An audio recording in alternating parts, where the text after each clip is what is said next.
But yeah, no, it didn't work out. And she's like, yeah, no, I'm not looking for anything right now, which is fine. I'm over it. And also, I don't think our personalities went together very well either. And I wasn't really being very interesting. And like our schedules were really different. So it's like, whatever. Just got to keep trying, keep getting on that horse. Folks, Christmas is just around the corner. And yes, after having said that, I do kind of regret saying it, I guess, in front of saying that Thanksgiving is also right around the corner. It should be switched around. But I reckon I might be missing both. And also, in addition to that, I'll be missing my brother and my sister coming home from college. The training that I have to do for becoming a flight attendant takes between right before Thanksgiving begins, and then it ends right before Christmas is. And there is no way in hell I, being as fresh as I possibly can be as a flight attendant, am not going to get scheduled for a red eye on Christmas Day. But of course, even that is conditional upon me,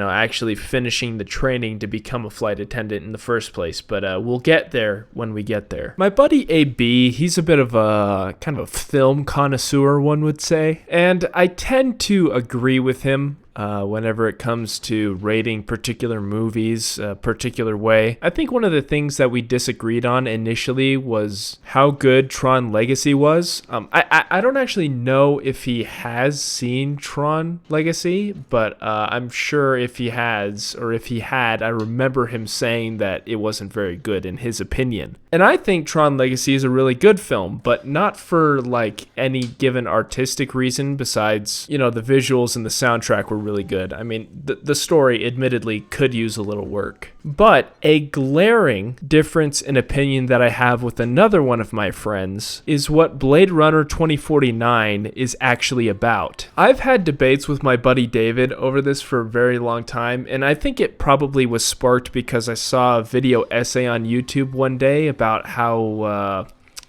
Officer K doesn't matter in the grand scheme of the film. And Dave has the view that, like, the film isn't good because it goes out of its way to make sure that Officer K doesn't matter, even though the moral should be that he does, and by extension, anybody that watches the film and tries to get a lesson out of it observes that everybody matters, right? Just like, imposing a positive message upon it. Whereas I initially observed that because Officer K doesn't matter in, like, the grand scheme of things, it's a better representation or a better realistic representation of the way that the world is, where sometimes you don't really matter in the grand scheme of things, but the significance that you gather out of life comes from your personal experiences instead of the effect you have on the world at large. Anyways, I'd love to know your guys' opinion on that below. Sorry to loop around like this, because I literally just thought of this. I thought about the third date I wanted to go on with that girl, and I was trying to come up with a couple of different ideas. And one of the ideas that I thought of was doing ice skating. I hear it's a really good activity to do to like break the touch barrier and everything. But it's been a long time since I've actually gone out of my way to go ice skating. I figured to myself that it was not too dissimilar from rollerblading, and really it isn't. But there's some medium-sized nuance to actually doing ice skating instead of it. So recently I've been going on weekdays during open skate and learning how to skate on hockey skates, I think. And I figured the most important skill to learn when it comes to skating, specifically for dates in the future, because of course I'm not going on a second date with that girl, but I will be going on a date that's ice skating with another girl, hopefully, eventually, is learning how to skate backwards so that you can hold their hands while they're trying to learn how to skate forwards. And also it's important to maintain that skill too, so hopefully I'll be going ice skating every week now. It's not really my favorite thing ever because I'm not certain about the nuance of how to specifically put on ice skates, but the rentals that I used the first few times that I went ice skating on my own were rubbing against my ankles in a wrong way and like causing my leg to blister a little bit. I don't know if they're supposed to be, much, much tighter than that or how loose they're typically supposed to be. I figure ankle support is probably one of the more important things to have, but none of the boots that I've tried out so far really lean towards that being the case. So I think regardless of, I bet all of this is technical, right? I bet talking about a hockey skate specifically and how it's supposed to fit on the foot is like a whole world unto its own. And I'm just not going to concern myself with that. I just want to learn the skill. And then once the date's there, I do the date, and then the date's over, and then I don't have to care about it that much again. The other day, I was watching this video about like a brand new robot that they're going to have in homes for like $20,000 a piece. Granted, the only two things that it can do on its own is open doors and retrieve cups, and the rest of the time it's literally just a human being controlling the robot through VR. But the thing that's curious to me about the whole situation is the fact that, why is it that we want to create service robots that are in the shape of human beings? I don't find it overwhelmingly necessary for us to create anthropomorphic robots. In fact, it would probably be exceedingly more efficient to design a robot that's, for example,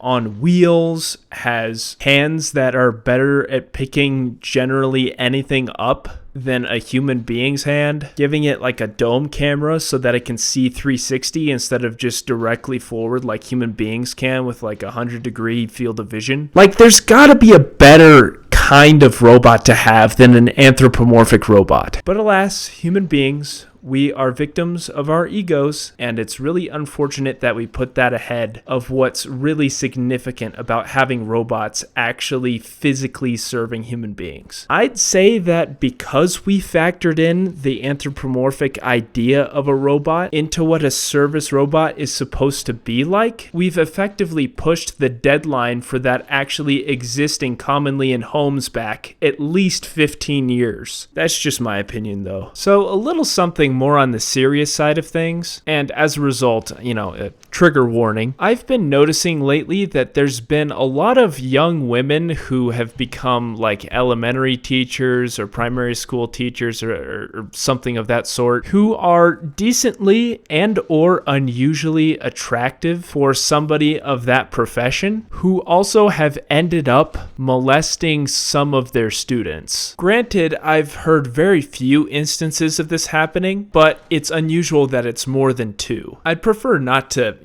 put the information up on screen because y'all should probably be looking this up on your own time, and I'm not really here to put the vibes down. But three such instances that were pretty recent was Jacqueline Ma from California, back in 2020 and 2023 is when she molested some boys and got convicted in 2025. Brittany Zamora from Arizona, who was a 6th grade teacher and got convicted in July of 2019. Laura Karen from New Jersey, who's a 5th grade teacher and was indicted in June of 2025. Seeing and hearing these things makes me ask the question, are these outstanding cases of women suddenly becoming perpetrators of crimes that men typically have occupied indicative of the current social development of the world at large? In other words, did we as a society make these people? Of course, everybody has agency and choices to what they do, right? And everybody's culpable for their own crimes. But seeing something like this, which is really, really unusual, happening more often than maybe it should be, makes me think, well, in this particular case, are women finding